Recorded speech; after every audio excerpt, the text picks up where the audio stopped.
Hello guys, welcome back. In this video we're going to look at sentimental analysis using RNN, and we'll do this on the IMDB dataset, which consists of reviews on the movies. So this is the agenda. We are going to look at some pre-processing steps, which involves removal of contraction, extra spaces, unnecessary characters, and some HTML tags. And then after performing this cleaning, we'll transform it to some numerical format that is accepted by neural nets. And for this, we'll be using Keras Tokenizer. And after that, we'll build the model, and finally, we'll train the model, or look at the train model, and understand the results and how it is performing the task of sentimental analysis. So let's start. So I've downloaded this dataset using Kaggle, and you'll be provided with the link to this dataset in the description, and you'll have to extract it. And then here I'm loading it into a data frame called movie reviews, and I'm looking at the null values. So this dataset doesn't have any, and there are 50,000 reviews that are present in this dataset. And if we look at the target column for the type of review, so you could see that there are two classes, basically positive and negative. And from this bar chart, you could understand that their distribution is similar. And now let's look at some samples. So here are some samples. So looking at this, we could see some HTML tags which have to be removed. There are some unnecessary characters like question mark and all, and then also there are some contractions which have to be expanded. So we'll do this step by step. We'll start with expansion of contractions. For the contractions, I'm using this package called contractions. So you can pip install it to use this package. And here I've written a small code for detecting a contractions in, let's say, if I have this text and I would want to detect all the contractions here. So I've written this small piece of code here. So what this does is it takes some text. This particular function takes some text as input. It breaks it into tokens, and then using the dictionary, it will check for whether each of this token is contraction or not. If it's a contraction, it will add it to the dix, add it to a list, and then return us that list. So here, for this text, it has identified these contractions, and it has returned that. So now I want to write another function which takes similar kind of text as input, which takes text as input and fixes all the contractions. By fix, I mean expands all the contractions. Like I want to so I forgot to explain what a contraction is. A contraction is nothing but a short form. So can't is a short form of cannot, he's is a short form of he's, and UR is a short form of UR. So we want this to be expanded in our actual text. So I'm writing another function here which takes text as an input, fixes all the contractions token by token. It will search, and then if there is a contraction present, it will just expand it and return as the text. To see whether this function is working or not, so I've created a dummy data frame here, and I have run this particular function on this particular column, which has some sample text. So as you could see, it has successfully expanded all the contractions present in these samples. So like you could see, can't has been expanded to cannot, UR has been expanded to UR, and similarly won't has been expanded to will not. Now that this function is actually working, let's apply it to our actual data frame.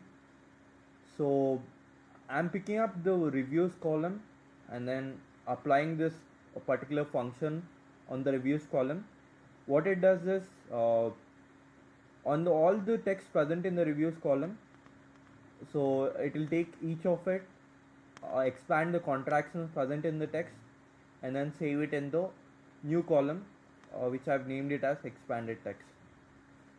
So this is about expansion of contractions. Now let's look at some more pre-processing steps. So here are some more pre-processing steps that can be performed on the text. So after expansion of contractions, we also are supposed to remove the punctuation marks present in the text. We have seen some HTML tags which are to be removed, and then if there are any singular characters which don't have any meaning, we'll also remove those. And then also finally we'll remove the additional spaces that are present in the text. So starting with the HTML tags, you could see the regular expression here. Any tag here, any HTML tag will be captured using this regular expression and it will be removed or replaced with the empty character.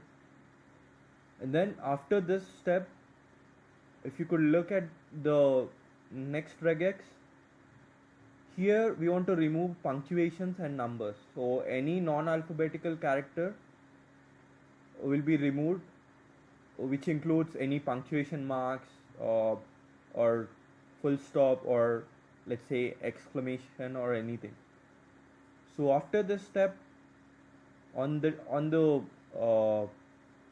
resultant sentence, what we're going to do is, this resultant sentence might have, after performing these two steps, this sentence might have some singular characters which do not have any meaning.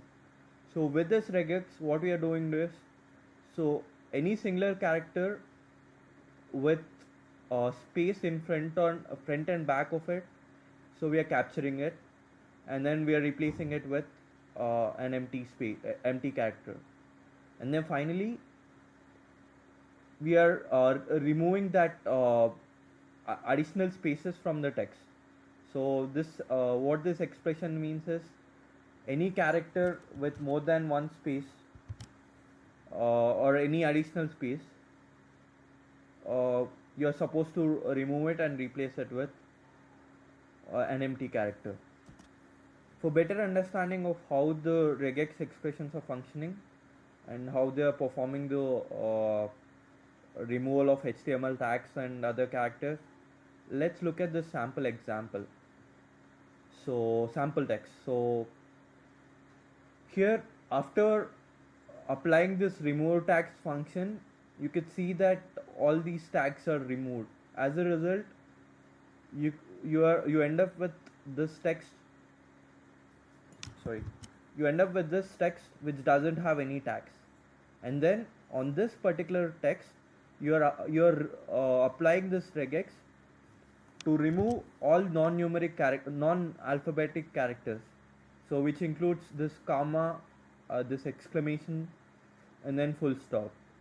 Now you can see that after this step, the new text doesn't have any of this, and then you want to remove a singular characters like A and S if the text has it.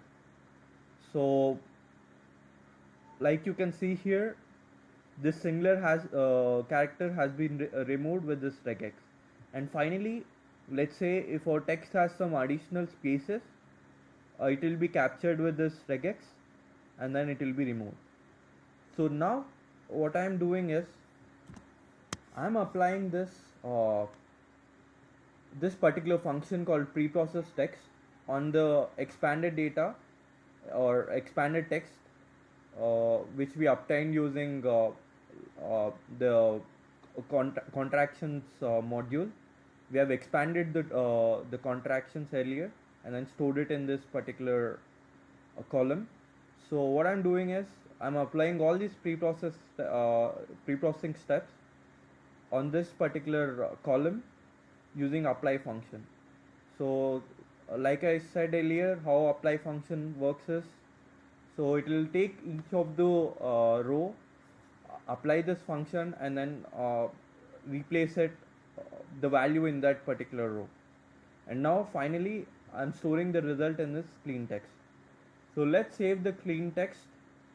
So I'll save this clean text, and I'll explain uh, what I'll explain the Keras Tokenizer next. So at this stage, our new data frame has this new column, clean text, which is free from contractions, HTML tags, and other unnecessary characters. But the problem is we cannot directly pass in these tokens directly to a neural network. So because neural networks doesn't accept any textual characters, so it could only take numbers. So we need to transform this text into some numerical representation, be it one-hot encoding, or let's say TF IDF, or whatever, or some other embedding format, so which is understood by a neural network.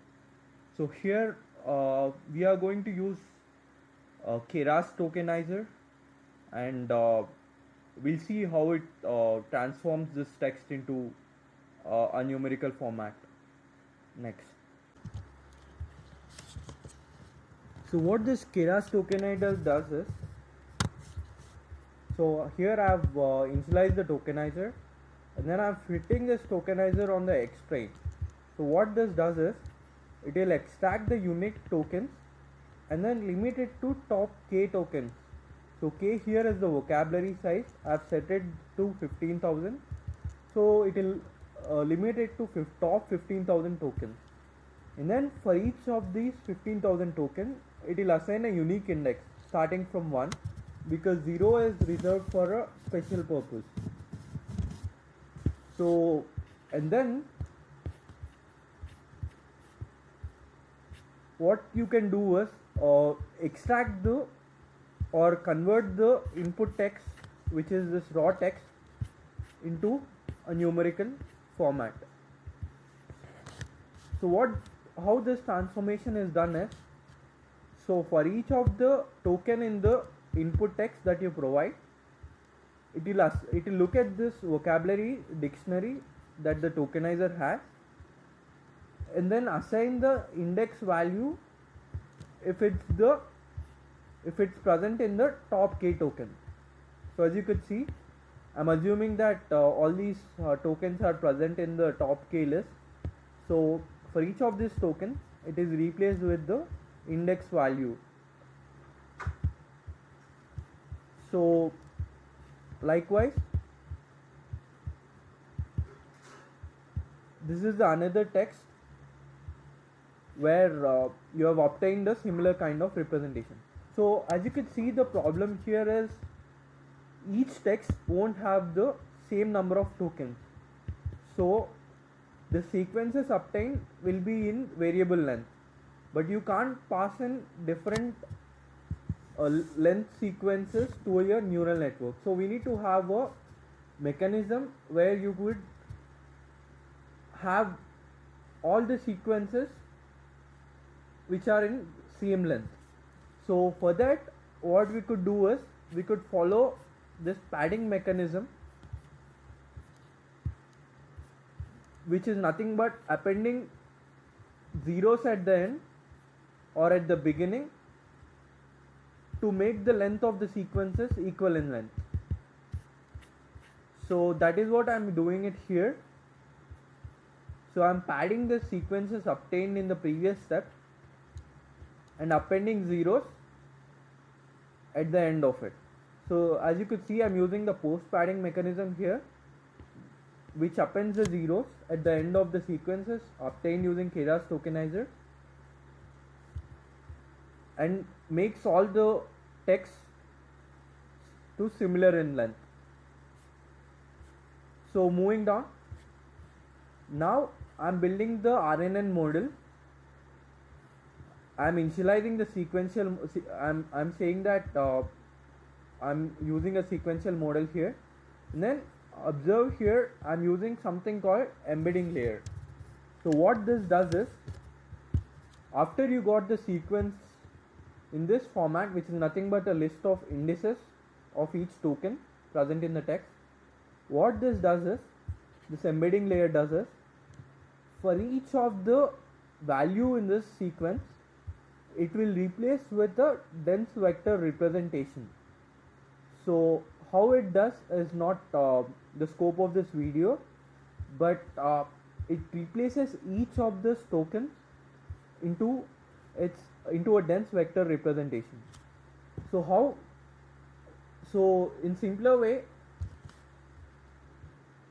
what it does is, it lays down all the tokens into an embedding space which is of dimension 32, since I have specified the dimension to be 32, and then it lays it out in such a way that the words that are similar, or the tokens that are similar in meaning, will have a similar value or similar vector representation. So moving on, as you could see, I have initialized this model, and then I'm using the first layer as an embedding layer, and I'm obtaining a representation similar to this format, and then this representation will be passed on to the next layer. So as you could see, I've added 3 more simple RNN layers. To know more about what this layer is, you could visit our previous video where it was clearly explained what this layer is. And then at the end, I'm adding a dense layer with a softmax as an activation, because I'm expecting probabilities to be outputted by this neural network. And then we could see that I've used sparse categorical cross entropy, because our labels are integers. And then also I've used early stopping and learning rate decay. So early stopping, what this does is, if there is no significant improvement in the validation loss, it will just stop the training of the neural network. And then what the learning rate decay does is, if there is significant improvement in the validation loss, then it adjusts the learning rate so that there will be a smoother convergence towards the global minima. So I'm fitting the model on 100 epochs with a batch size of 128.